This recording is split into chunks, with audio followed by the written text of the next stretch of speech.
பேச்சுவார்த்தை மூலமும் உச்சநீதிமன்றம் மூலமும் கச்சத்தீவு மீட்கப்பட்டு பாரம்பரிய மீன்பிடி உரிமைகள் நிலைநாட்டப்படும் என்று முதலமைச்சர் ஜெயலலிதா உறுதியளித்திருக்கிறார். விருதுநகர் மாவட்டம் அருப்புக்கோட்டையில் நடைபெற்ற தேர்தல் பரப்புரை கூட்டத்தில் கலந்து கொண்டு உரையாற்றிய அவர் இதனை தெரிவித்தார்.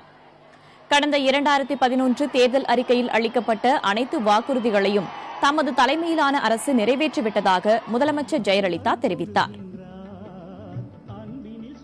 மீன்பிடி முறைகள் விவாதிக்கப்பட வேண்டும் என்றும் பேச்சுவார்த்தைகள் நடைபெற்றன. இருப்பினும் எந்த முடிவுகளும் எட்டப்படவில்லை. இந்த முயற்சிகள் தொடர்ந்து நடத்தப்படும். அத்துடன் உச்சநீதிமன்றத்தின் மூலம் கச்சத்தீவு மீட்கப்பட்டு பாரம்பரிய மீன்பிடி உரிமைகள் நிலைநாட்டப்படும் என்பதை நான் உறுதிபட இந்த நேரத்தில் தெரிவித்துக் கொள்கிறேன்.